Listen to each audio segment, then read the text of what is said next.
بالآخر دوسرے test match میں پاکستان نے انگلینڈ کو شکست دے دی۔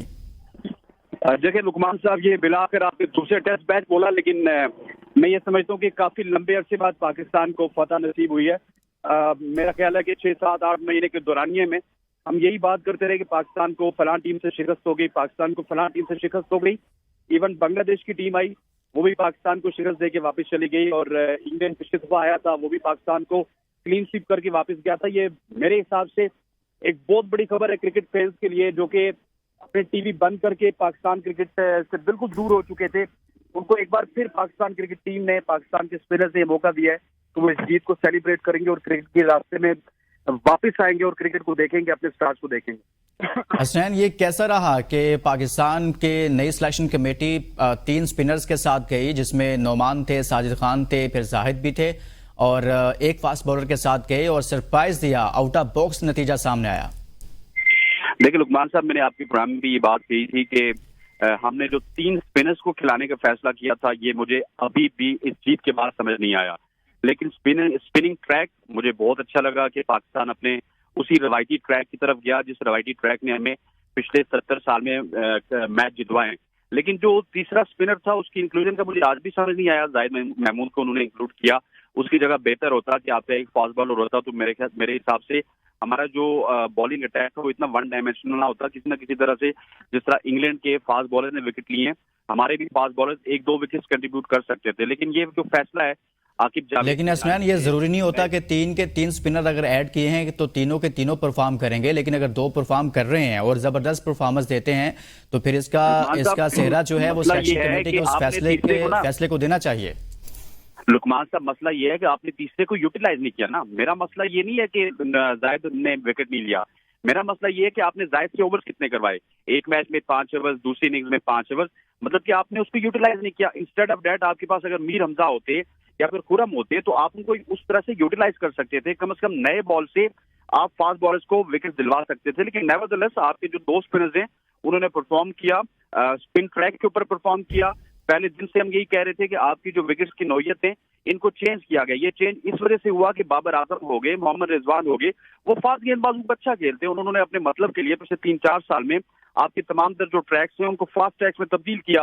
ہوتا یہ تھا کہ ایک طرف سے ان کی سینچریز آتی تھی، ان کی 50s آتی تھی، ساری چیزیں ہوتی تھی، لیکن مسئلہ یہ ہے کہ وہ تمام تر چیزیں ہونے کے باوجود بھی آپ کو ریزلٹ پروڈیوس نہیں ہوتے تھے، وہ اپنے شو بنا رہے تھے۔ لیکن اب جب بابر اعظم ٹیم میں نہیں ہے، ٹیم کی قیادت کوئی اور کر رہا ہے، تو الٹیمیٹلی 6-7-8 مہینے بعد آپ کے جو کرکٹ بورڈ ہے اس کو یہ سمجھ آ گئی ہے کہ جو فاسٹ پچز ہیں وہ پاکستان کا سروائیول نہیں ہے۔ پاکستان کا جو سروائیول ہے اپنی اس ہوم گراؤنڈ میں وہ اسپن ٹریکس ہی ہیں۔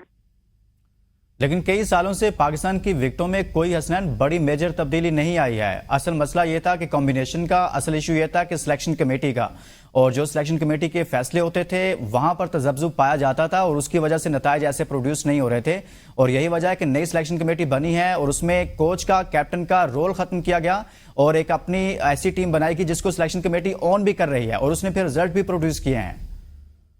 دیکھیں اللہ کرے کہ سلیکشن کمیٹی کل بھی آنے والا کل جو ہو اس پہ بھی اپنے فیصلوں پہ آن کرے۔ مسئلہ یہ ہے کہ میں بالکل اپریشیٹ کرتا ہوں سلیکٹرز نے جو فیصلہ کیا، وکٹ کو تبدیل کرنے کا فیصلہ کیا، اس کے بعد اسی وکٹ کے اوپر میچ کرنے کا فیصلہ کیا، جو کہ اپنی تاریخ کا اپنی نوعیت کا ایک نیا فیصلہ ہم نے دیکھا ہے۔ حالانکہ ٹیسٹ میچ میں دوسرے دن اسی وکٹ کے اوپر بیٹنگ یا پھر میچ ہم نے نہیں دیکھا، لیکن سلیکٹرز کو اپریشیٹ کریں گے، لیکن سلیکٹرز کی ایفرٹس کا، سلیکٹرز کے مائنڈ سیٹ کا ہمیں تب پتہ چلے گا جب ہمیں شکست ہوگی۔ ابھی تو پتہ کہ بہت سارے باب ہوتے ہیں، شکست بیسیکلی یتیم ہوتی ہے، تو اس حوالے سے میں یہ سمجھتا ہوں لقمان صاحب کہ ہمیں سلیکٹرز کو داد ضرور دینی چاہیے، لیکن انتظار کرنا چاہیے پنڈی ٹیسٹ کا بھی۔ پنڈی ٹیسٹ میں اگر دیکھتے ہیں کس طرح کا وکٹ ہوگا، اگر فاسٹ وکٹ ہوگا تو وہاں پہ سلیکٹرز کیا کریں گے، کیا سلیکٹرز اپنی مرضی سے فاسٹ گیند بازوں کو بھی ٹیم میں ڈالیں گے یا اسی طرح سے فیصلے دیکھنے کو ملیں گے جس طرح سے آج کے میچ سے پہلے ہم نے فیصلے دیکھے تھے۔ یہ پنڈی ٹیسٹ میں زیادہ جا کے چیزیں کلیئر ہوں گی۔ بالکل آپ ٹھیک کہہ رہے ہیں، لیکن حسنین اگر آپ نے اسلام آباد پہنچنا ہو بائی موٹر وے آئیں یا پھر بائی جی ٹی روڈ آئیں، مقصد ہوتا ہے اسلام آباد پہنچنا۔ اگر وہ 3 اسپنرز کے ساتھ جاتے ہیں یا ایک فاسٹ بولر کے ساتھ جاتے ہیں، مقصد جیتنا تھا، وہ جیت کے ہیں۔ لیکن نعمان اور ساجد دونوں کی پرفارمنس کی ہم اسپیشلی بات کریں گے، تو ان دونوں کی پرفارمنس آپ کو کیسی لگی کہ بطور اسپنر کافی ٹائم کے بعد وہ کم بیک بھی کیا اور پھر ان پر دباؤ بھی تھا کہ ایسے وقت میں جب ٹیم جیت نہیں پا رہی تھی پھر ان پر ہی سارا انحصار کر دیا گیا؟ جی بالکل، نعمان علی اور ساجد خان کے اوپر اگر بات کی جائے تو انہوں نے بہت اچھا پرفارم کیا. اسپیشلی اگر ساجد خان کی پہلی اننگز کی پرفارمنس کو دیکھا جائے تو وہ جو انہوں نے پرفارمنس دیا اسی پرفارمنس کے باعث پاکستان میچ میں واپس آیا تھا. اگر ساجد وہاں پہ اسٹرائک نہ کرتے اور پے در پہ 3 سے 4 وکٹ جو انہوں نے لیے تھے آخری سیشن میں وہ وکٹ نہ لیتے تو انگلینڈ کی پوزیشن مستحکم ہو جاتی. جو پہلی اننگز کی 75 رنز کی لیڈ تھی وہیں سے پاکستان کو فائدہ ہوا اور الٹیمیٹلی پاکستان نے یہ ٹیسٹ میچ وہیں سے بنایا. پھر اس کے بعد میرے حساب سے اسپنرز نے اپنا کام کیا, لیکن مجھے سب سے جو کروشل پارٹ لگتا ہے اس اننگز میں وہ آغا سلمان اور ساجد خان کے درمیان بیٹنگ کی پارٹنرشپ تھی جو کہ کل آخری سیشن میں ہم نے دیکھی ہے. بہت ہی فیئرلیس کرکٹ کھیلی سلمان علی آغا نے, بہت ہی فیئرلیس کرکٹ کھیلی ساجد خان نے, اور وہ انٹینٹ جو ہمیں پاکستان ٹیم میں نظر نہیں آ رہا تھا, پاکستان کے مڈل آرڈر میں, پاکستان کے اوپنرز میں نظر نہیں آ رہا تھا, وہ انٹینٹ ہم نے ساجد خان میں دیکھا, وہ انٹینٹ ہم نے سلمان علی آغا کی بیٹنگ میں دیکھا. دیکھیں بہت ساری چیزیں ٹھیک ہوئی ہیں, ساجد خان اور نعمان علی نے بالنگ بھی اچھی کی, لیکن still there is lot of grey areas جن پہ ہمیں کام کرنے کی ضرورت ہے. آپ کی بیٹنگ کو امپروو کرنے کی آپ کو ضرورت ہے. پھر سیکنڈ اننگز میں ہم پچھلے 4 سال سے لقمان صاحب فیل ہو رہے ہیں. ہم پہلی اننگز میں رنز بناتے ہیں, ہم بار لگاتے ہیں, 500 بناتے ہیں, 600 بناتے ہیں, لیکن سیکنڈ اننگز میں ہم اس طرح سے پرفارم نہیں کرتے, ہماری بیٹنگ کولیپس کرتی ہے. انفارچونیٹلی اس میچ میں بیٹنگ نے آپ کے کولیپس کیا, لیکن آپ کے پاس 75 رنز کی لیڈ بھی تھی. اور پھر سلمان علی آغا. چلیں حسنین اس ڈیبیٹ کو ہم تھوڑا سا آگے بڑھاتے ہیں. اس میچ میں بابر اعظم نہیں تھے, شاہین نہیں تھے, نسیم نہیں تھے. بابر پر بہت تنقید ہوتی تھی, شاہین پر بہت تنقید ہوتی تھی. کیا ان کو ڈراپ درست ثابت ہوا ہے؟ اس کو آسان کر لیتے ہیں. ڈراپ کرنا, شاہین شاہ آفریدی کو ڈراپ کرنا, میں سمجھتا ہوں کہ یہ پاکستان کرکٹ کے لیے بہت ہی بہتر ثابت ہوا. میں تو آج سے نہیں بلکہ 2 سال سے کہہ رہا ہوں کہ بابر اعظم کو اور شاہین شاہ آفریدی کو ریسٹ دینا چاہیے جب تک کہ وہ پراپر اسی فارم میں نہیں آتے جس فارم میں وہ پہلے تھے. کانفیڈنس ان کا بہت زیادہ شیک ہوا, کپتانی ان سے لی گئی, پھر واپس دی گئی, پھر واپس ان کو کپتان بنایا گیا, پھر انہوں نے خود استعفیٰ دیا. تو اس وجہ سے بھی جو بابر اعظم کا فوکس تھا وہ کسی اور طرف تھا. اور جہاں تک شاہین شاہ آفریدی کا تعلق ہے, شاہین شاہ آفریدی 2022 انجری کے بعد آج تک وہ واپس ہمیں وہ والا شاہین شاہ آفریدی دیکھنے کو نہیں ملا. یہ بہت دلیرانہ فیصلہ تھا. آپ اگر عاقب جاوید کی تعریف کرتے ہیں نا, آپ اگر اسپن ٹریش پہ تعریف کرتے ہیں آپ کریے, لیکن عاقب جاوید نے جو شاہین شاہ آفریدی کو ڈراپ کیا, میں سمجھتا ہوں کہ ان کا سب سے بڑا دلیرانہ فیصلہ تھا. وہ لاہور قلندر کے کوچ تھے, وہ لاہور قلندر کے ڈائریکٹر ہیں, وہ لاہور قلندر کے کرتا دھرتا ہیں, لیکن اس کے باوجود بھی اپنے سپر اسٹار کھلاڑی کو جو کہ پروڈکٹ ہے لاہور قلندر کی, جو لاہور قلندر سے کھیل کے آیا تھا, اس کے باوجود بھی انہیں آتے ساتھ ہی بابر اعظم کو بھی ڈراپ کیا اور شاہین شاہ آفریدی کو بھی, جو کہ میرے لیے بہت ہی حیران کن تھا. اور دونوں کو ڈراپ ہونے کے بعد آپ دیکھ لیجئے کہ ریزلٹ کیا ہے. مسئلہ یہ ہے کہ ہمارے یہاں ریزلٹس کو نہیں دیکھا جاتا, ہم دیکھتے ہیں کہ سپر اسٹار ٹیم میں کھیل رہے ہیں یا نہیں کھیل رہے. ارے بھائی پاکستان کرکٹ سب سے پہلے ہونی چاہیے. ریزلٹ اورینٹڈ کرکٹ آپ کو کھیلنی پڑے گی.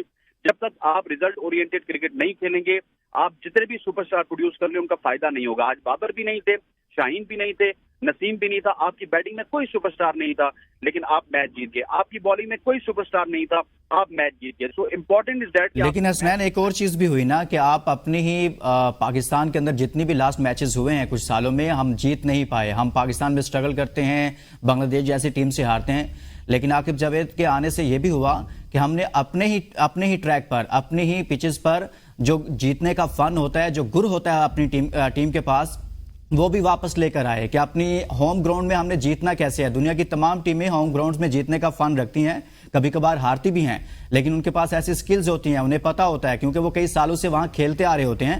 تو عاقب جاوید کے واپس آنے سے یہ بھی ہوا, یہ انہوں نے میچ شروع ہونے سے پہلے, سلیکٹر بننے سے پہلے کہا تھا کہ سپن ٹریک ہوں, سپنرز کو کھلائیں, انگلینڈ ہلے گا بھی نہیں.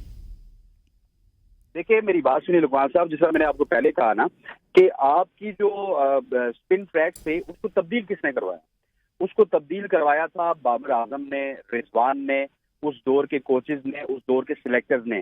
وجہ یہ تھی کہ Babar Azam is a not good player of spin, Rizwan is a not good player of spin. تو اس وجہ سے وکٹ کی نوعیت کو چینج کیا گیا تھا. اور جب سے عاقب جاوید آئے ہیں, عاقب جاوید نے اگر اسپن ٹریک بنایا جس طرح آپ کہہ رہے ہیں, وہاں پہ عاقب جاوید کو بھی آپ تھوڑا سا جس طرح اپریشیٹ کرتے ہیں, وہاں پہ کسی اور نے بھی ایفرٹ کی ہوگی, شاید جیسن گلیسپی نے کہا ہو, کسی اور نے کہا, جتنے بھی لوگوں نے کہا کہ آپ کو اسپن ٹریک کی طرف واپس آنا چاہیے. میں سمجھتا ہوں ان سب کی تعریف کرنی چاہیے عاقب جاوید سمیت. عاقب کی تو میں پہلے بھی تعریف کر چکا ہوں کہ انہوں نے شاہین شاہ آفریدی کو ڈراپ کیا. اس کے ساتھ ساتھ اب دیکھتے ہیں کہ آنے والے دنوں میں جو ڈومیسٹک کے پرفارمرز ہیں ان کو کس طرح سے واپس ٹیم میں لاتے ہیں. لیکن جہاں تک آپ کے سوال کا تعلق تھا کہ ہم اپنی جو ہوم گراؤنڈ سے